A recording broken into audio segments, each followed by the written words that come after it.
మనం ఆది మానవుల నుండి రోజు రోజుకి పరిణితి చెందుతూ టెక్నాలజీతో సాటి దేశాలతో పోటీ పడుతూ గుర్తింపు కోసం ఉనికి కోసం అంతరిక్షం వరకు చేరుకున్నాం. కానీ కొంతమంది ఇంకా ఆదిలోనే ఆగిపోయారు. ప్రపంచానికి దూరంగా బయట ఏం జరుగుతుందో తెలియకుండా వాళ్ళ పూర్వీకుల ఆచారాలను, అలవాట్లను, జీవన శైలిని ఇంకా పాటిస్తూ బ్రతుకుతున్నారు. వాళ్లే ఇండోనేషియా, ఫిలిప్పీన్స్, మలేషియా లాంటి దక్షిణాసియా దేశాల్లో ఉండే బచావు జాతి. వీరిని సముద్ర గిరిజనులు లేదా సీ జిప్సిస్ అని పిలుస్తారు. వాళ్ళు సముద్రంలోనే ఉంటారు. సముద్రాన్నే గుండెలుగా చేసుకొని బ్రతికే స్వచ్ఛమైన కల్మషం లేని ఈ జాతి చరిత్ర, సంస్కృతి, జీవన విధానం, వారి ప్రత్యేక సామర్థ్యాల గురించి ఈ వీడియోలో మనం తెలుసుకోబోతున్నాం.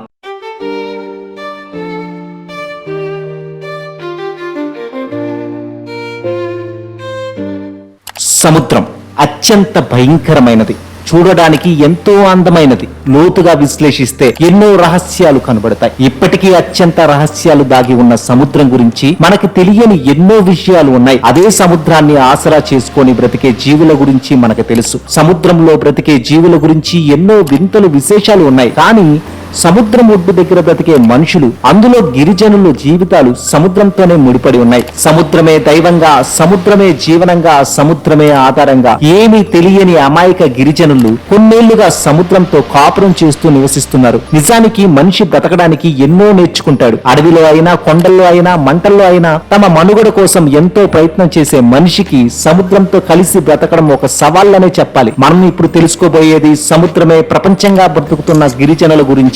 ఎలా బ్రతకాలో తెలియని స్థితి నుండి సముద్రమే గురువు, ఎన్నో విద్యలను నేర్చుకొని అత్యంత సాహసవంతమైన జీవన విధానాన్ని గడుపుతున్న గిరిజనుల గురించి, వీళ్ళ జీవన శైలి, బ్రతికే విధానం, చేసే సాహసాలు, నమ్మకాలు, నిత్యం ప్రాణాలు అరచేతులు పెట్టుకుని బ్రతికే మనిషి జాతి గురించి. ఈ గిరిజనుల గురించి తెలిస్తే చావాలనుకున్న మనుషులు కూడా ఆశ్చర్యపోయి బ్రతుకు ఎంత విలువైనదో అర్థమవుతుంది. అసలు ఇలా కూడా బ్రతుకుతారా అనే ఆశ్చర్యంతో ముక్కున వేలు వేసుకోవాల్సిందే. అలాంటి జాతి బజా ఇప్పుడు ఏం చేస్తున్నారు? ఇండోనేషియా, ఫిలిప్పీన్స్, మలేషియా వంటి దక్షిణాసియా దేశాల సముద్ర తీరాల్లో నివసించే బజావు లేదా సమా బజావు సముద్రపు గిరిజనులు సముద్రంతో అవినాభావ బంధం కలిగిన ప్రత్యేక సంస్కృతి, జీవన విధానం కలిగిన వారిగా ప్రపంచవ్యాప్తంగా గుర్తింపు పొందారు. వీరి జీవనం సముద్రంపై ఆధారపడి ఉంటుంది. వారు తమ జీవితాలను దాదాపు పూర్తిగా నీటిపై గడుపుతారు. బజావు సముద్ర గిరిజనుల చరిత్ర, సంస్కృతి, జీవన విధానం, సమకాలీన సవాళ్లు, ప్రత్యేకమైన సామర్థ్యాలు కలిగిన జాతి. బజావు గిరిజనులు ఆస్ట్రోనేషియన్ జాతుల వారసులుగా భావిస్తారు. వీరు సుమారు 4000 సంవత్సరాల క్రితం దక్షిణ చైనా,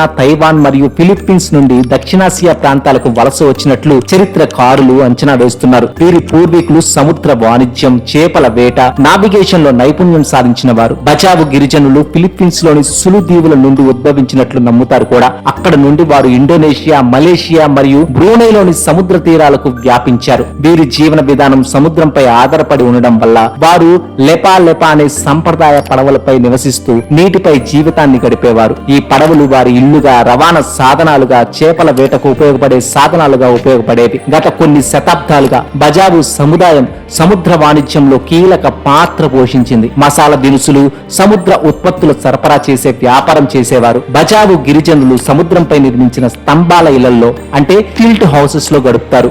ఈ ఇల్లు సముద్ర జలాల్లో నిర్మించారు.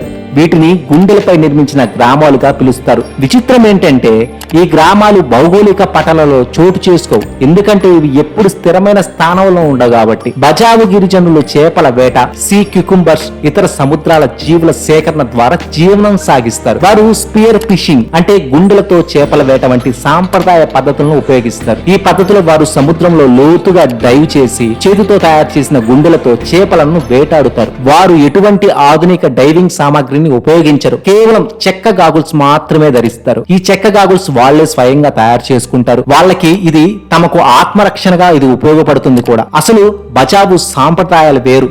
వారికి లింగ భేదాలు ఉండవు.